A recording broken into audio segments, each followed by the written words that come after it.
Welcome, everybody. I'm Libby Kennard with Parkinson's Resources of Oregon, and we are so glad that you're here for this webinar today with Dr. Sara Batya. So it's being brought to you through Parkinson's Resources of Oregon, where I've been for a long time, along with Anna, and also I've known Dr. Batya since I started here. Um, uh, Parkinson's Resources of Oregon, we serve all of Oregon and Southwest Washington, and we are a small local nonprofit here to answer your questions and be with you on your journey. So we're so glad that you are here today. And Dr. Sara Batya is with us, and we think that this is a great topic. So we are excited to have you tell us about this. Okay, am I on? Yeah. Great. Hi, I am Dr. Batya. I'm a movement disorder specialist, and I have been in Eugene for the past 17 years working with people with Parkinson's disease. And I think this is a great topic because it is definitely something that almost everybody will encounter in their journey with Parkinson's disease and which everybody has questions about. So we're going to start by saying that all parts of the gastrointestinal system are affected by Parkinson's disease.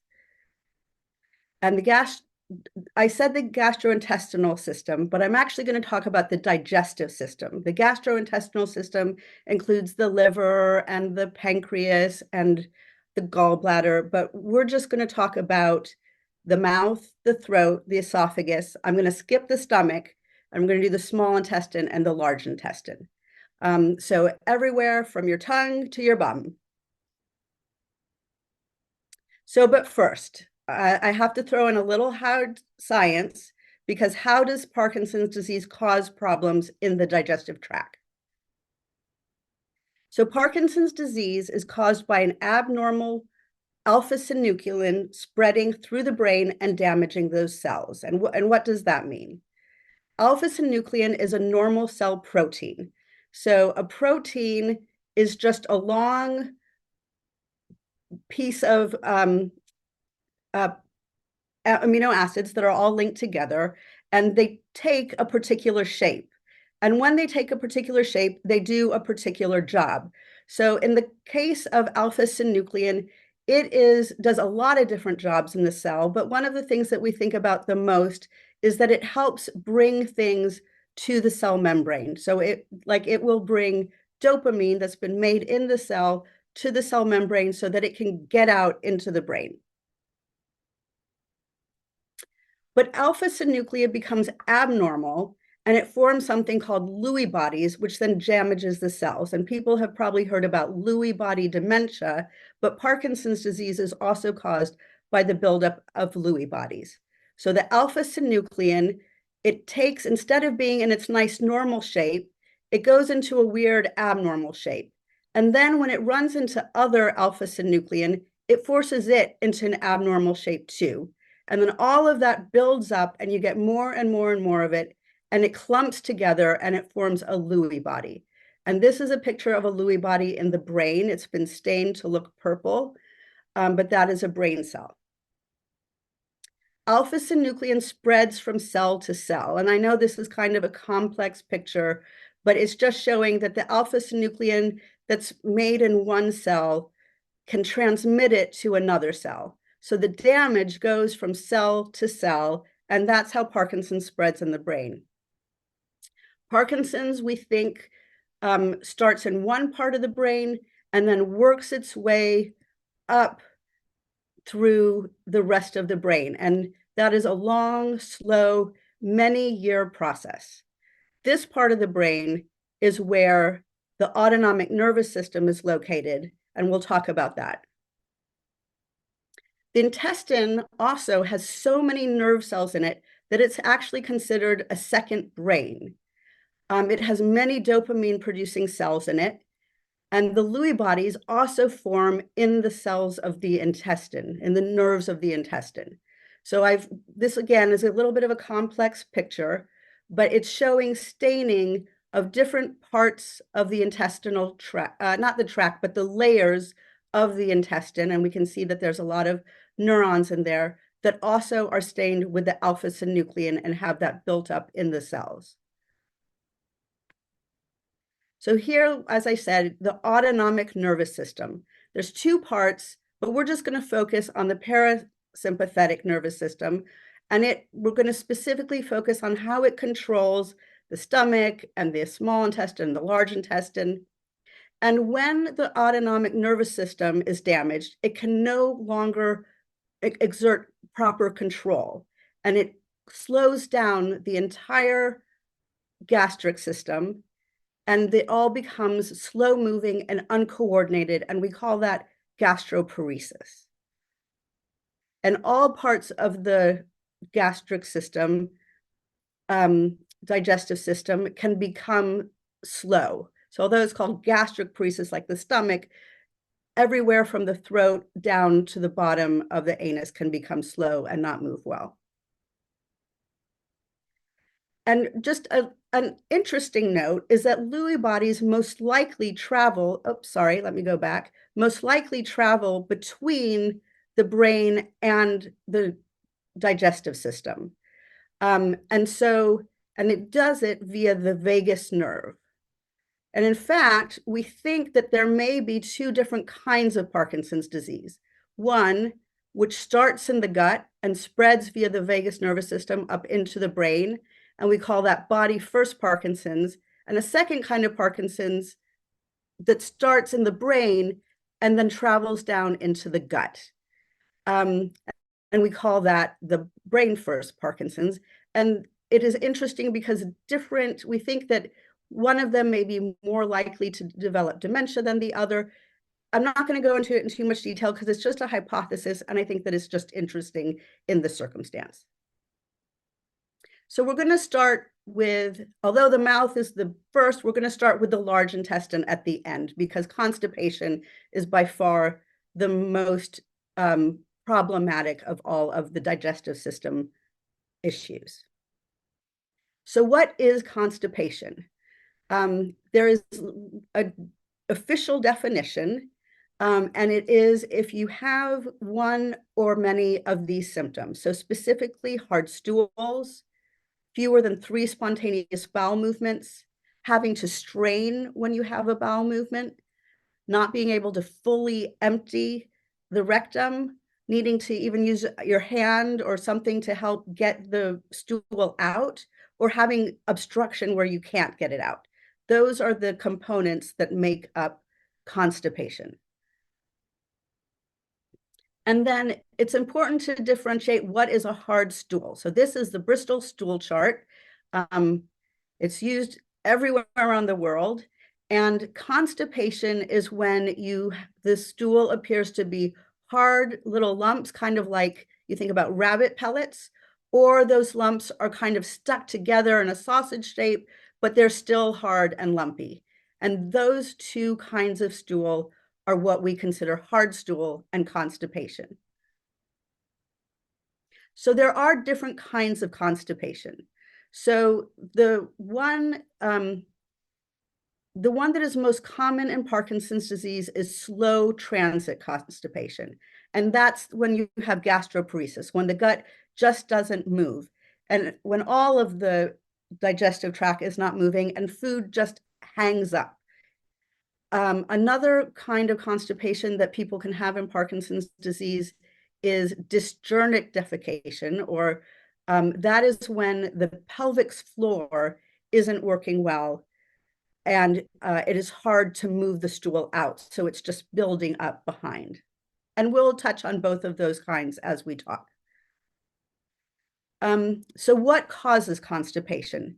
As I said earlier, just the underlying disease itself, the failure to make dopamine and the failure for the cells to be able to communicate with one another, and therefore slowing down and becoming uncoordinated. However, there's a lot of other things that can contribute as well, and we need to make sure that we address them because it tends to be additive.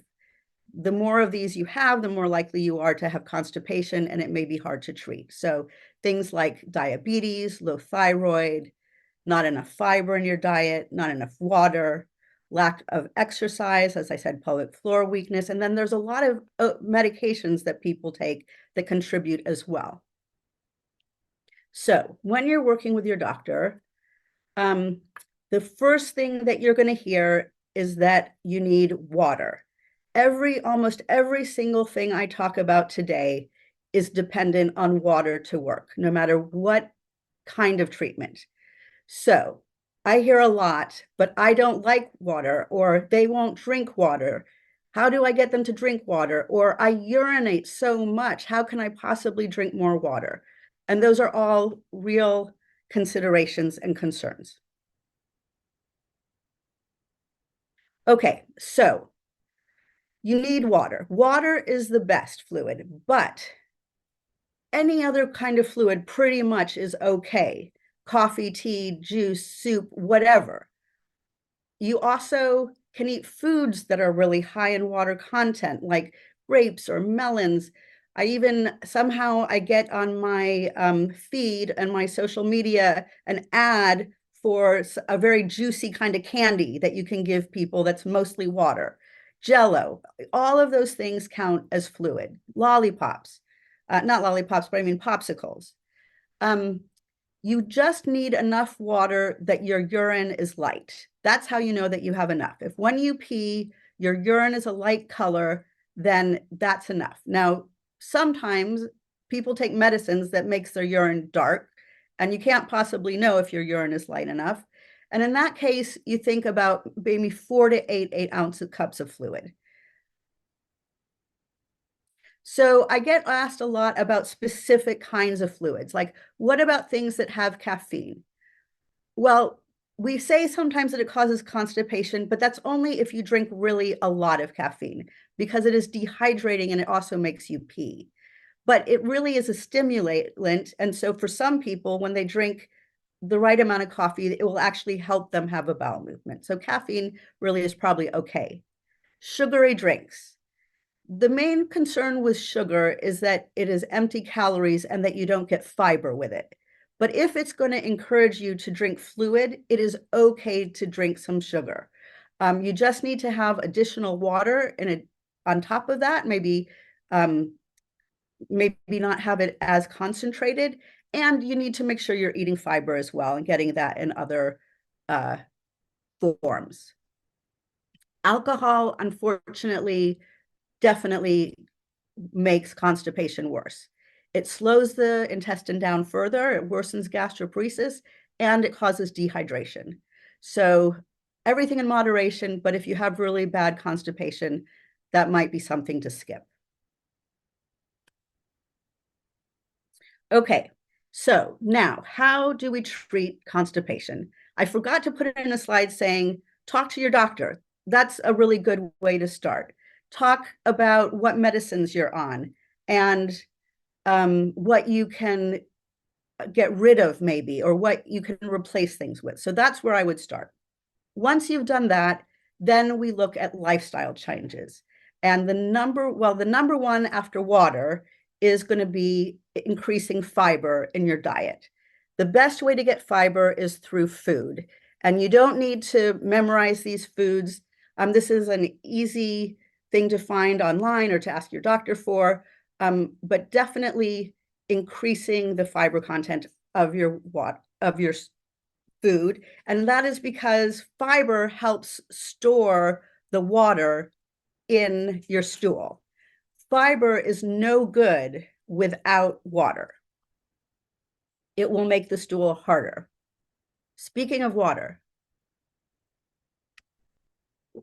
okay, people always ask me, well, what is the best diet for constipation? And we just have one same answer all the time for Parkinson's disease, for constipation, and that's the Mediterranean diet.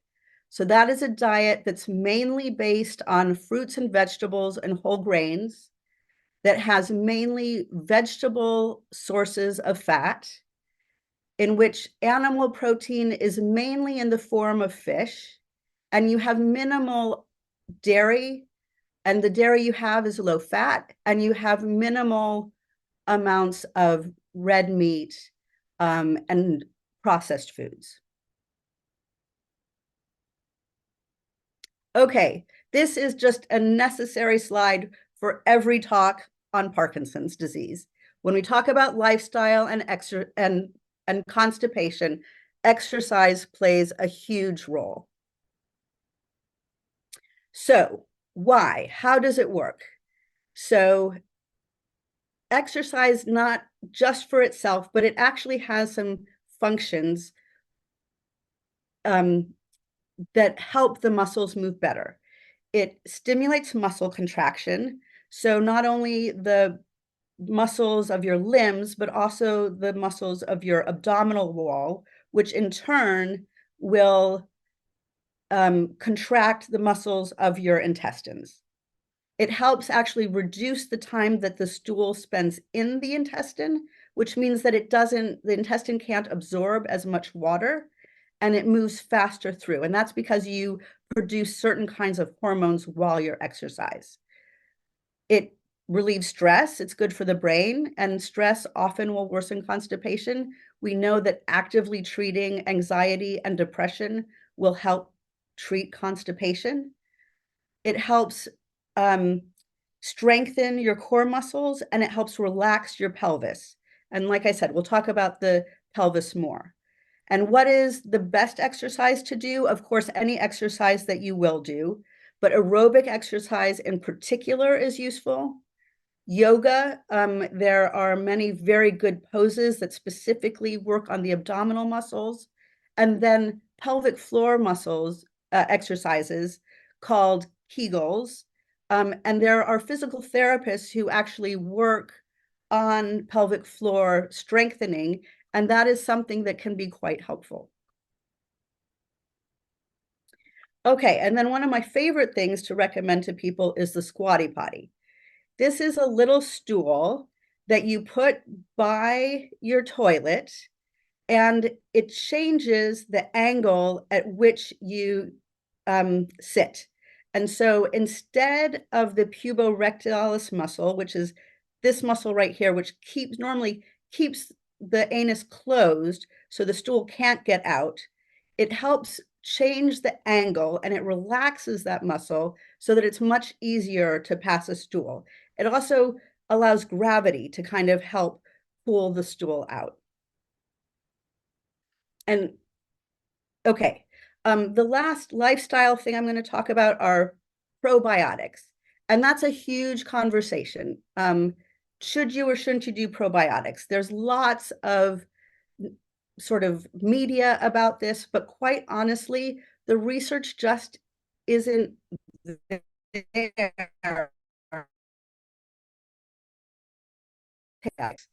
Made of trillions of different organisms.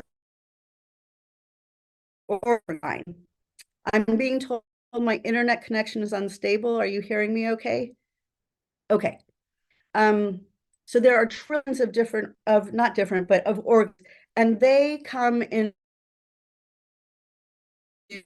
Your organisms are determined when you are an infant and are dependent upon the things that you are exposed to and to what your mother had. And it turns out that no matter how hard you try to change the balance of your particular microbiome, it is very hard to change it because it does so many different things. It produces vitamins for us. It processes toxins. It breaks down our food. And so it plays very important roles. And so you need this wide variety. So taking one small amount, relatively small amount in a capsule, probiotic of a particular kind, it just doesn't seem like that is necessarily going to be helpful. And we may find that different people need different organisms. We may find that people with Parkinson's need specific kinds, but that research isn't done yet. So in the meantime, rather than spending money on pills, what I would do is try fermented foods. Again, I'm a big believer in whole foods as a source of your nutrients. So kimchi, sauerkraut, miso, buttermilk are all excellent sources of probiotics. Okay, so I'm moving on now to medications. And the first one we talk about is supplemental fiber. So the main kinds that you can find on the drugstore are Metamucil, which is psyllium, Citracel, Fibercon, those kinds of things. And they all work by dissolving in water and forming a gel-like substance, which is just what the fiber in food does as well.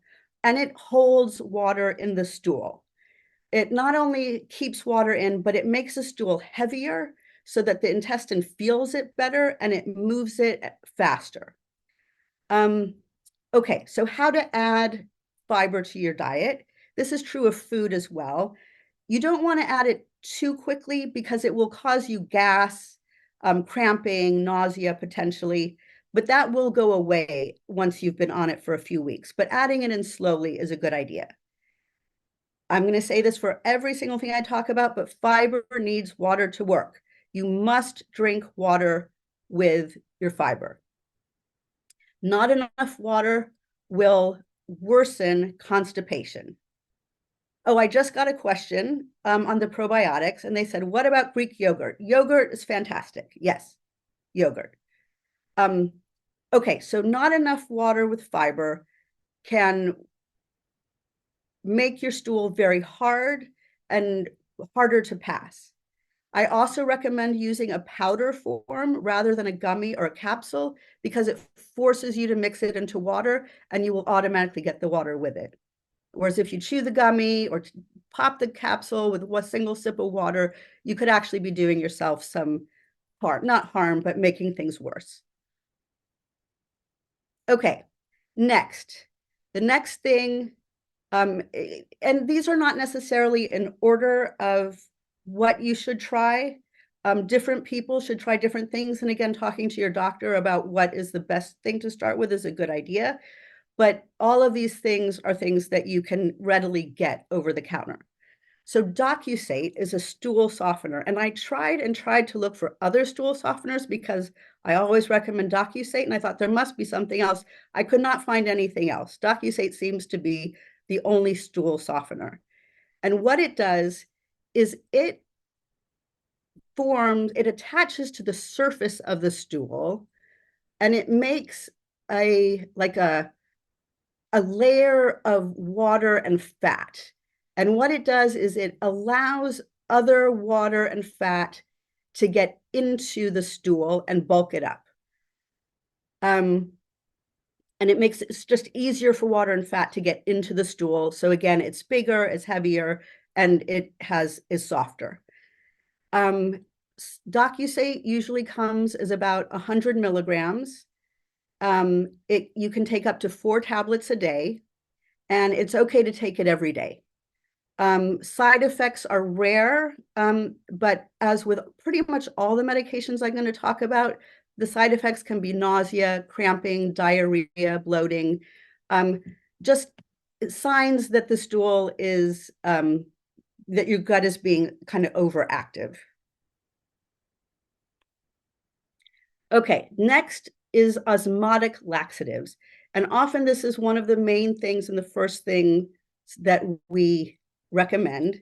And what it does is it forces water out of the wall of the colon and into the stool. And I have this nice little cartoon here where you see the water coming in and adding up into the stool, and then it makes it just much softer and easier to push out.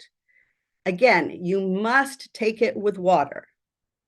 You can take it once a day and you use the directions on the bottle with Miralax. It's usually a capful, milk of magnesia, sorbitol, which is kind of a joke because if you've ever read the reviews for sugar-free gummy bears, people go into great detail about how loose their stools become. So sorbitol actually you can buy as a osmotic laxative as well. Because it's osmotic and it's making water go into the stool, it can take several days for it to work. And again, side effects are diarrhea, gas, bloating, cramping. Too much can cause dehydration if you don't take it with water. And more seriously, it can lead to electrolyte imbalances if you take too much and aren't replenishing your electrolytes in your water. And again, it's okay to use it on a daily basis. Then in addition, we have stimulant laxatives. And these are things like Dulcolax or Senecot, Smooth Move tea, or the good old castor oil that in the olden days, I guess, people used to use. What it is it's an irritant to the wall of the intestine. And it causes them to, so it actually gets into the wall of the intestine and causes irritation, again, which is a way of causing it to release water and electrolytes, but it also causes it to move and to push the stool out. It works faster than an osmotic laxative. It will take you about 6 to 12 hours, so it's a good idea to take it at bedtime. Again, you must take it with water for it to work. Ideally, you don't take it with food. And you cannot take it for prolonged periods, or you shouldn't take it for prolonged periods, because you can develop dependence. And dependence means that the natural movement of the intestine, even if it's not very good, is undermined by the kind of forceful movements that you're putting it through because of the stimulant. Then after the oral options come suppositories, and these actually work just like the laxatives. There are stimulant suppositories and there are osmotic suppositories. So Dulcolax, just like the oral, can be used as a suppository, works pretty fast, and it should only be used as a rescue medicine because, again, the risk of dependency. The osmotic suppositories, which are like glycerin, they take a little longer to work, and they can be used every other day. There's not as much risk of developing dependency. We don't tend to recommend them as much, I think, as the oral agents, just because getting a suppository in is a little more inconvenient, and some people are a little squeamish of doing that.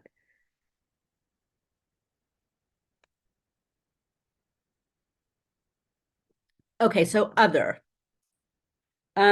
These are things which I'm not going to talk about in detail, but I'm just going to let you know about.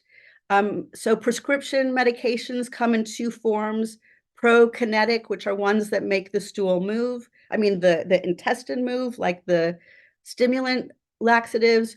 Prosecretory are ones that cause it to put out water and electrolytes, and it just does it in different ways than the ones you can get over the counter. And usually I let my gastroenterology colleagues prescribe those. If someone is to the point where they're needing a prescription medication for constipation, I usually want to refer them to a gastroenterologist to make sure there's not something other than their Parkinson's disease or their medication that's causing the problem. There's evidence for acupuncture as possibly helping. There are some people who have difficulty with the pubic floor, the puborectalis muscle that we talked about before. People can get botulinum toxin injections.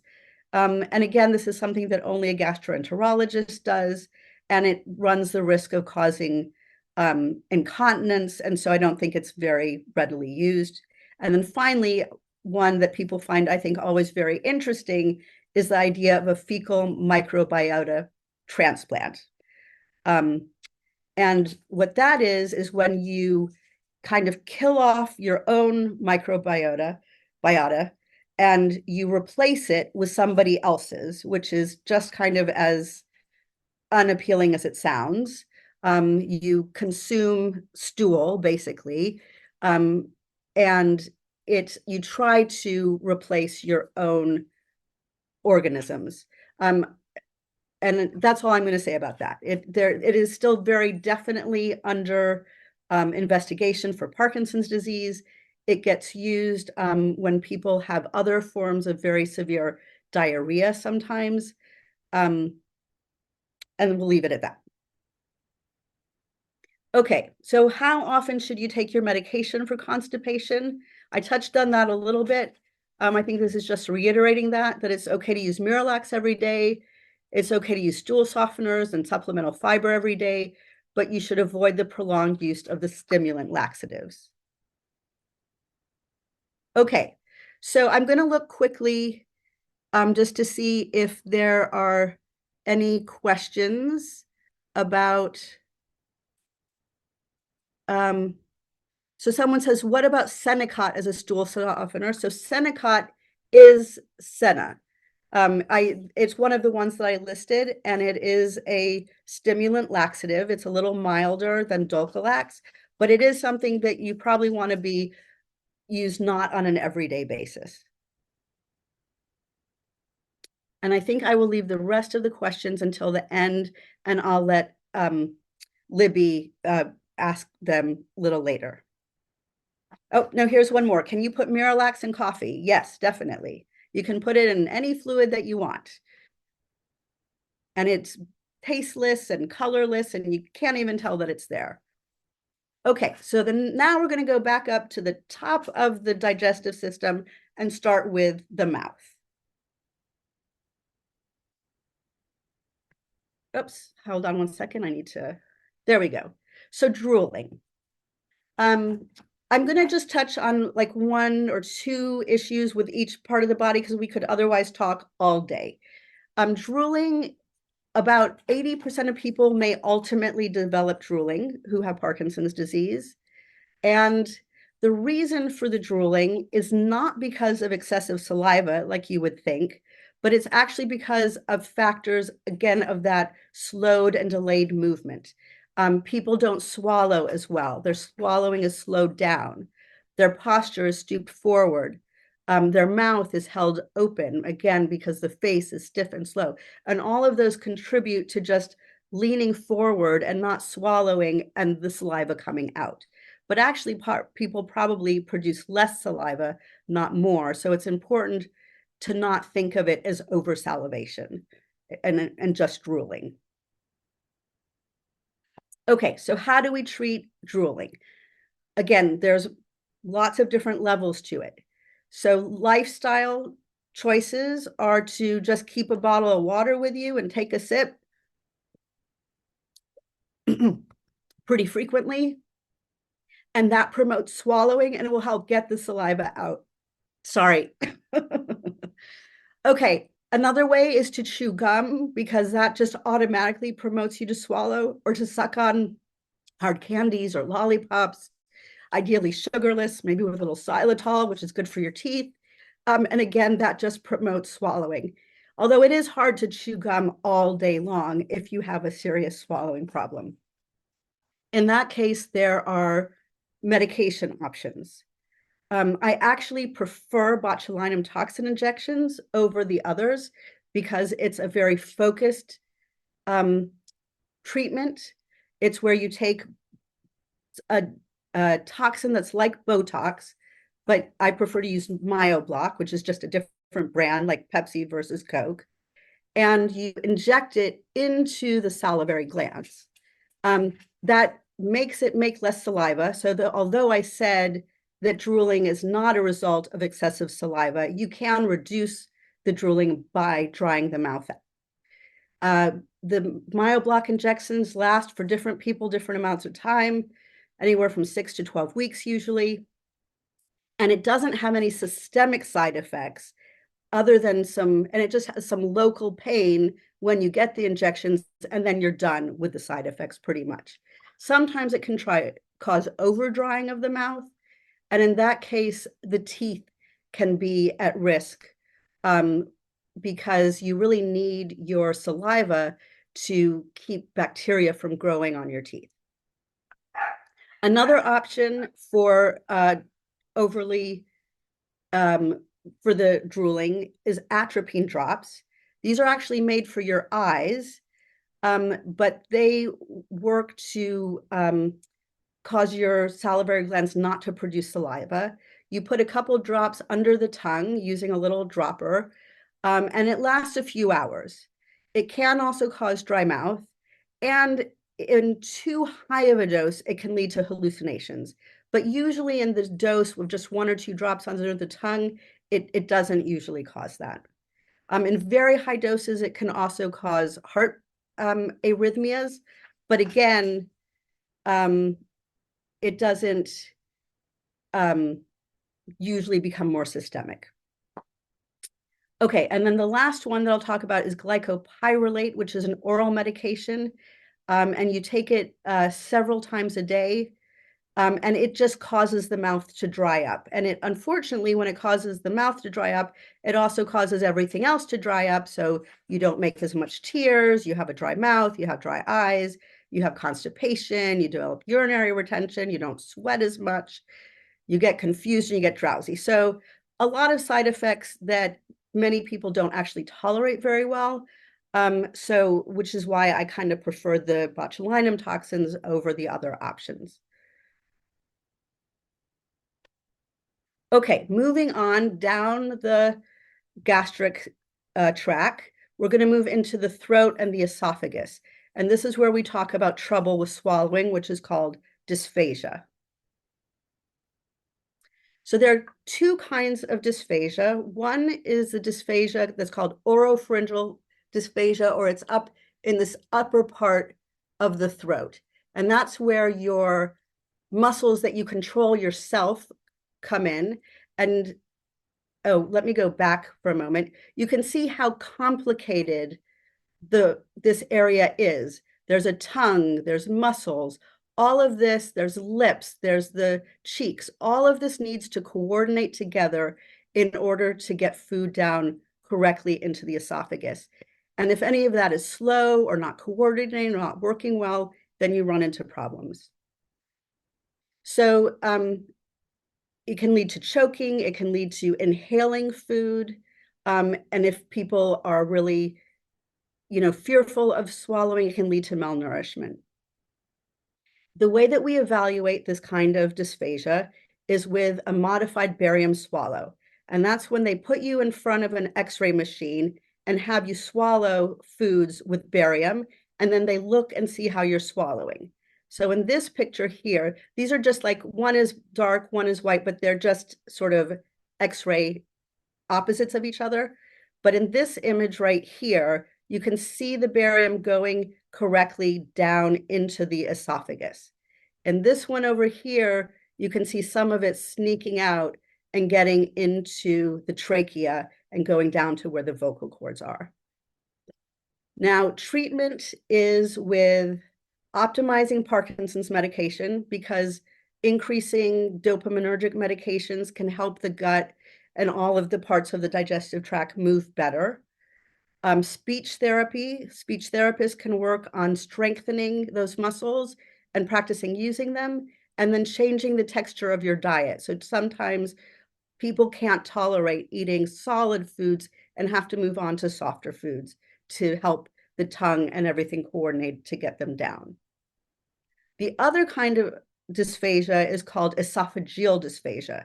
And that's when food, instead of getting kind of mixed up right down here, gets stuck in the esophagus. And that is quite different from oropharyngeal dysphagia. It usually people feel like food is stuck up here, but wherever food is along your esophagus, it usually feels like it's stuck here, even if it's stuck down here or down here. The way that you evaluate that is like a modified barium swallow. You do something called an esophagram, which shows the barium coming down through the esophagus. This is the upper sphincter here. This picture doesn't go down low enough, but there's a lower sphincter that goes into the stomach as well. And they look to see, is there an area that seems to be protruding or blocked off, or that is narrowed? The other way to look for that is to actually stick a camera down your throat, which is called an endoscopy. And a gastroenterologist has to do that. Again, the way to treat it is to either optimize Parkinson's disease, or sometimes there's narrowing in the esophagus and a gastroenterologist needs to get in and do procedures to stretch it out or make other kinds of changes. Okay, moving on to the last part that I'm going to talk about, the small intestine. The small intestine is really important in Parkinson's disease because that is where levodopa is absorbed. And levodopa is absorbed from about here to about right here. So from here to here, the end of the purple and then the gray. And that's the only part of the intestine where you absorb levodopa. So if it's taking a really long time to move through, or if it's getting stuck up here and not moving on before it gets all dissolved and absorbed, then it doesn't work very well. The small intestine, we actually just don't know very much about it. There's not much research that's been done on how to improve the transmission through it, and what other kinds of problems. One problem that I get asked about is called SIBO,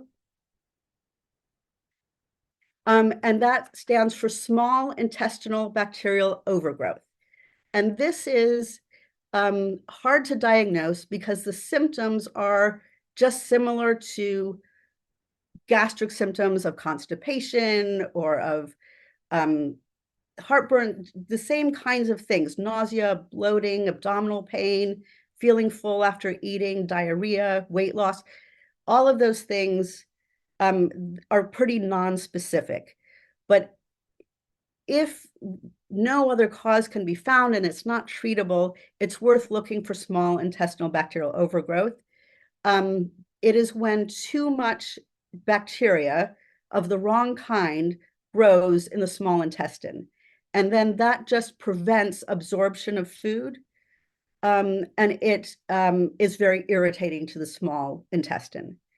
The way that it's diagnosed is by a gastroenterologist who does a special kind of a breath test. And the treatment is antibiotics. Okay, so that was from the tongue to the bum. And I am ready to ask any questions that you might have. Oh, very good. Okay.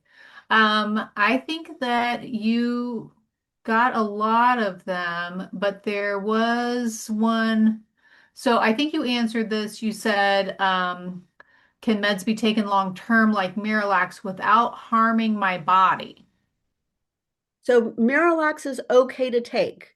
Um, Again, you need to be cautious. You need to drink enough water with it, but it does not run the same risk of forming dependency that the stimulant laxatives done. So Miralax is really okay to take in the long term.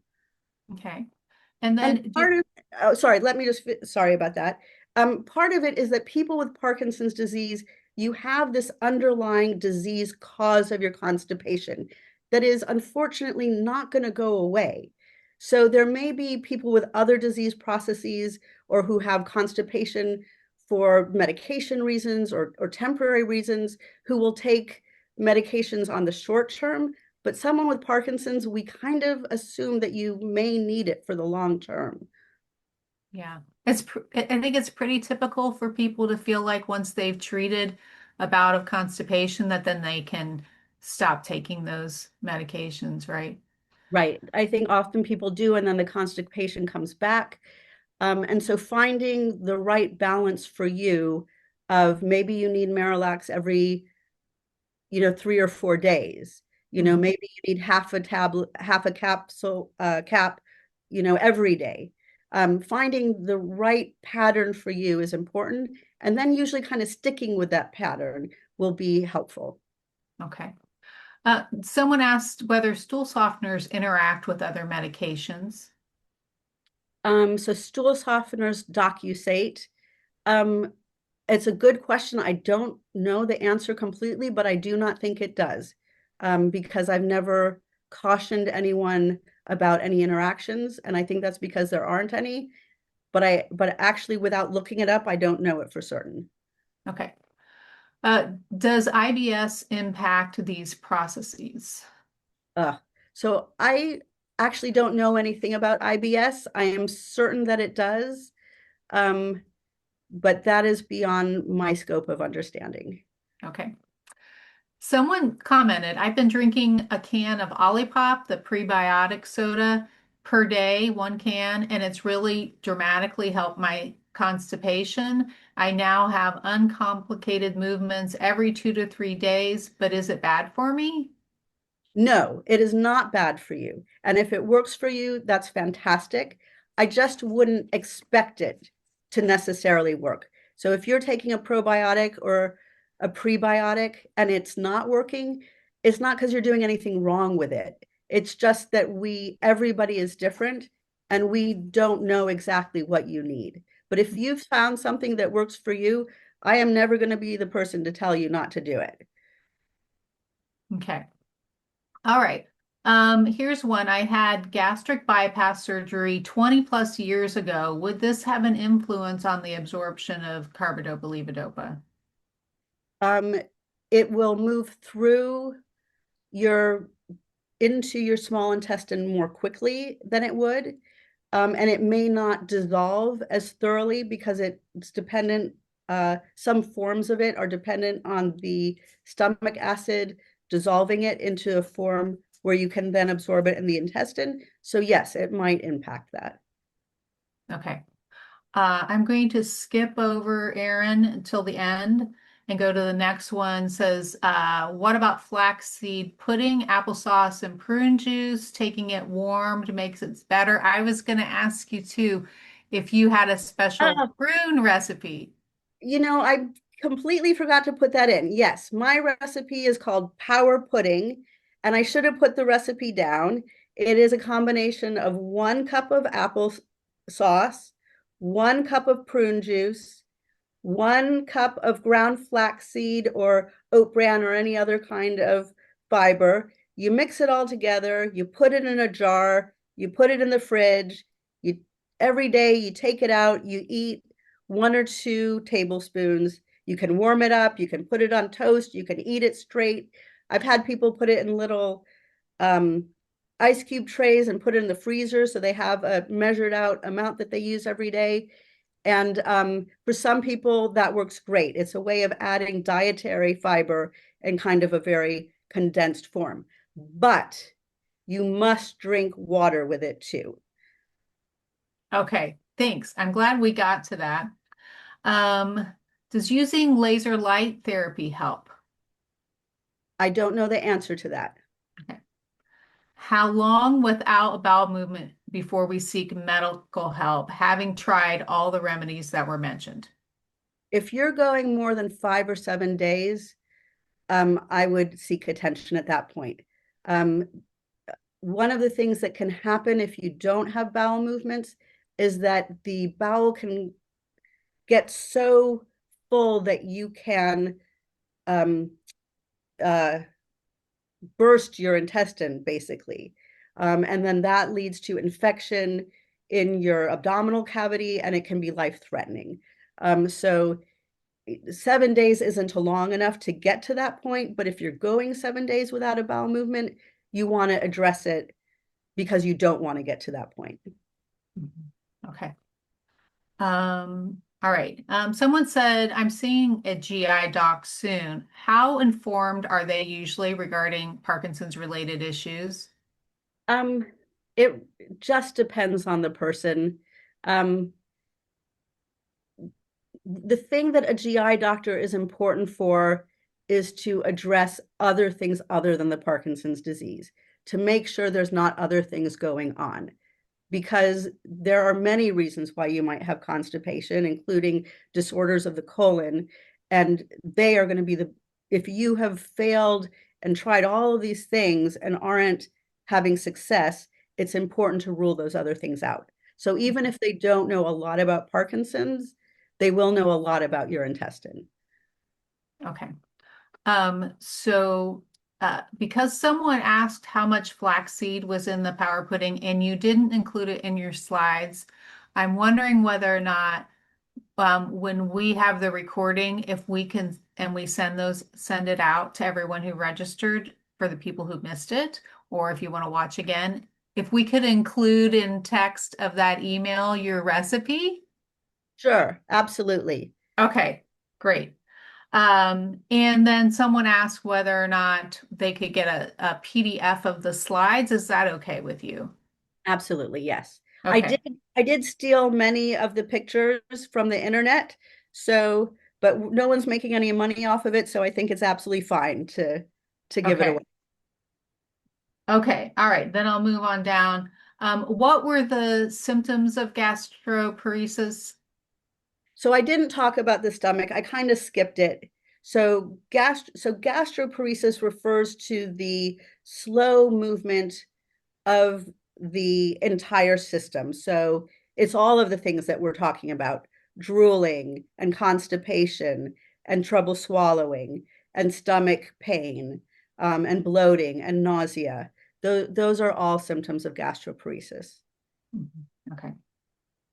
What about the repeating pattern of 3 to 4 days of constipation followed by 3 to 4 days of diarrhea?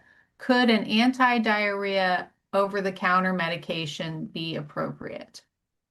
In Parkinson's disease, I usually advise against that because usually you're then causing that cycle.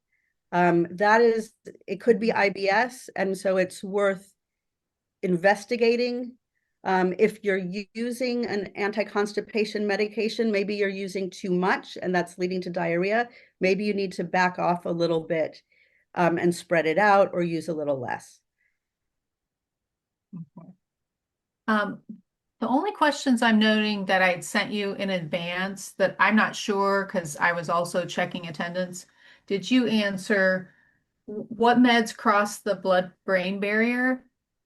So I think that's a little, I didn't put it in there because I didn't put it into the, it's a little outside the scope of my talk, so Okay. I didn't address it. Okay. Um, I think that we had everything answered that was submitted in advance that's general enough. And I don't see anything else in the chat that we missed. If you think I missed anything, please jump on the chat and put it back in there. Okay, what do you think of using lactulose occasionally on top of senna? So lactulose is an osmotic laxative. I didn't include it, and I think that it's fine. And to use it on top of senna? Yes, it is fine to layer things and take multiple things together if you need to. All right. Well, I don't see anything else coming through the chat. So Okay. we will send an email out in a couple days. Give us a couple days. It's Saturday to get the recording in a package for you, and we'll send that back out to everybody so that the people who didn't get here today get the recording. But then it'll be on our YouTube. So if you know somebody else or you didn't have a problem now, but later on you want to rewatch it, it'll be on our YouTube under education programs to watch. And we'll also include the PDF of her slides and the special recipe for constipation management. The only other thing that came up, somebody said, what do you think of lactulose long term? And Again, then, yeah, go ahead. sorry. It's an osmotic agent, so again, as long as you're not causing yourself diarrhea, it's probably fine to use it in the All right. long. Thank you so much, Dr. Batya. You're very welcome. Thank you so much. Bye-bye. Bye bye.